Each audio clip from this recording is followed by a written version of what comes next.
손과 꼭 맞잡은 손대형 부상 토트넘 핵심 12+ 메디슨 언제 돌아오나 복고 시점 미지수.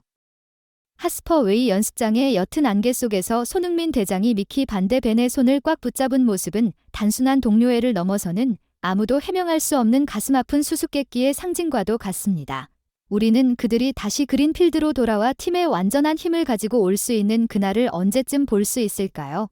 반데 벤의 상태가 점점 더 악화되고 있을 때 토트넘 내부 소식을 전하는 기자 폴 오키프는 9일 한국 시간 자신의 소셜네트워크 서비스 SNS를 통해 판더 벤을 포함한 부상 선수들이 여전히 명확한 부상 상황을 파악하지 못했고 다시 검사를 해야 한다고 전했다.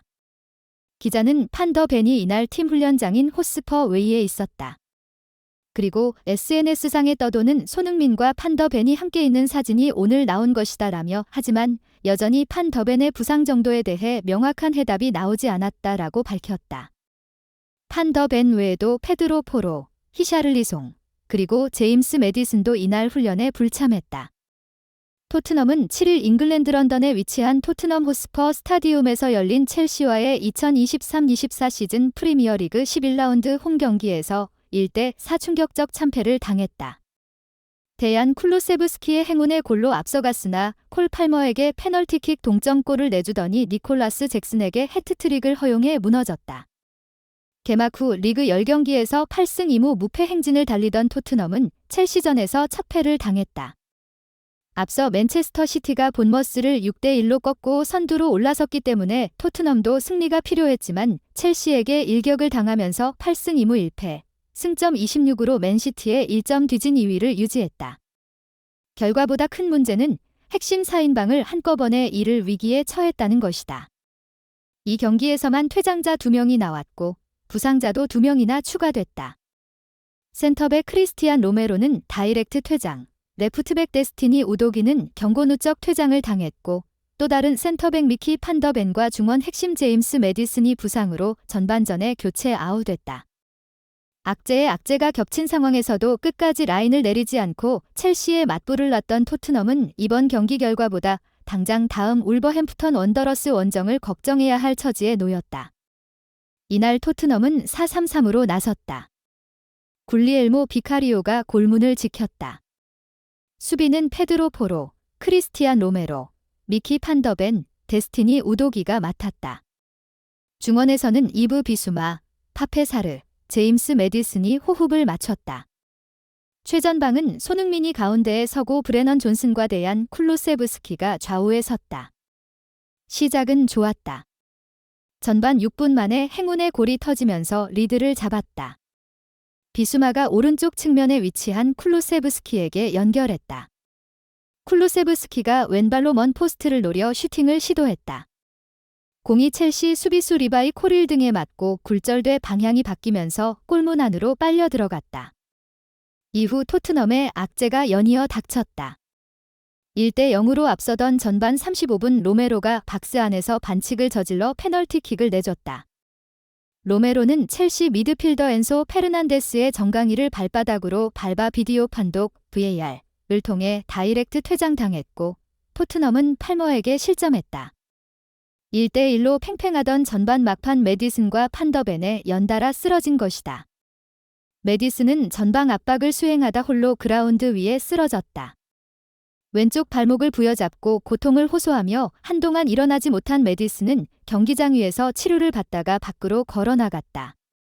메디슨 뒤에는 판더 벤이 햄스트링 통증을 호소했다. 공수 전환 과정에서 급격하게 방향을 바꾸다 햄스트링에 무리가 갔다. 스피드 경합 도중 달리기를 멈추고 허벅지 뒷근육을 잡은 판더 벤은 그대로 잔디 위에 쓰러졌고 스태프 2명의 부축을 받아 경기장을 빠져나갔다. 메디슨은 치료를 마치고 경기장 안으로 들어갔으나 판더 벤과 함께 동시에 교체 아웃됐다. 판더 벤의 경우는 교체될 때 스태프 2명의 부축을 받고 빠져나가는 걸 봤을 때 상태가 심각한 것으로 보인다. 햄스트링은 재발이 잦은 부위라 충분한 회복 시간을 갖지 않는다면 쉽게 다친다. 적어도 3주 정도는 휴식을 취해야 하는 만큼 당장 나흘 뒤 벌어지는 경기에 출전할 가능성은 상당히 낮다. 22세의 어린 센터백인 판더 벤은 이번 여름 볼프스부르크에서 4천만 유로, 약 560억 원의 이적료를 기록하며 토트넘으로 이적했다. 판더 벤은 곧바로 로메로와 주전 센터백으로 활약하기 시작했다. 190cm가 넘는 장신임에도 불구하고 빠른 스피드를 자랑하고 대인 수비 능력 역시 뛰어난 모습을 보이면서 곧바로 프리미어리그 적응에 성공했다. 두 선수의 활약에 수비진이 안정되자 토트넘은 안정적인 경기력으로 첼시전 전까지 리그 9경기 무패 행진을 질주했다. 하지만 첼시와의 충격적인 경기 후 토트넘은 선수는 물론 선두 자리도 잃었다. 판더 벤은 일단 훈련장의 모습을 드러냈지만 훈련에 불참했고 햄스트링 검사를 계속 받고 정확한 복구 시기를 기다려야 하는 상황이다. 한편 이날 토트넘의 공식 훈련에는 부상자를 제외한 대부분의 1군 선수단을 포함해 2005년생 유망주 수비수 애슐리 필립스가 U21 선수단 중 스트라이커 알레호 벨리스와 함께 모습을 드러내 눈길을 끌었다. 손흥민 주장, 쓰라린 패배 속에서도 영웅적 기질을 드러내다 토트넘 팬들은 폭풍 속에서도 주장의 모든 움직임을 주목하고 있다. 토트넘 하스퍼의 실망의 파도가 밀려들 때 등대가 되어 길을 밝히는 주장 손흥민은 팬들의 마음에 희망의 불꽃을 지폈다. 토트넘의 밤은 첼시에게 홈경기에서 1대4로 충격적인 패배를 겪으며 어둠에 끝났지만 그라운드 위의 붕괴가 강인한 마음의 울림을 덮지는 못했다. 승리의 슬픔에도 불구하고 팬들은 끝까지 싸워준 스퍼스의 전사들을 찬양하는 목소리로 가득했다. 그러나 그날의 공연은 패배의 슬픈 교향곡만이 아니었다. 그것은 또한 겹겹이 쌓인 아픔의 연속이었다. 힘찬 태클 후에 로메로는 레드카드를 받았을 뿐만 아니라 더 큰 징계의 위험에 처해 있었다. 데스티니 우도기도 경고 누적으로 다음 경기에 참여할 수 없게 되었고 제임스 매디슨은 발목 부상으로 고통스럽게 경기장을 떠났으며 미키 반데어벤의 부재는 스퍼스의 수비 시스템에 큰 타격이 될 수 있는 부상으로 인한 것이었다. 불확실성의 폭풍 속에서 손흥민은 단단한 기둥처럼 굳건히 서서 믿음과 용기의 무게를 담은 메시지를 전달했다. 스퍼스 팬 커뮤니티, 특히 스퍼즈 웹은 손흥민이 소셜미디어에 올린 글에 깊은 존경을 표했다.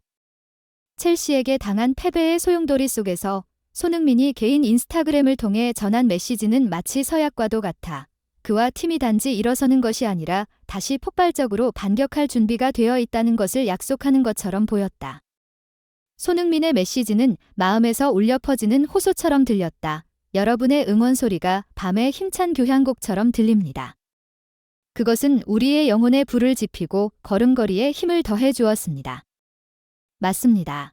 우리는 넘어졌지만 우리는 실수에서 일어나 더 강해지고 더 단결할 것입니다. 동료들에 대한 자부심과 여러분의 지지는 제가 계속 여정을 이어가는 데 큰 힘이 됩니다. 스퍼즈 외부도 같은 감정을 표현했다.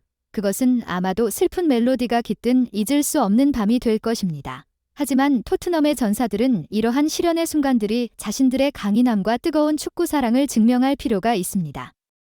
아픔이 있더라도 우리는 주저하지 않을 것입니다. 선수들은 정비할 것이고 다가오는 여정에서 함께 전진할 것입니다.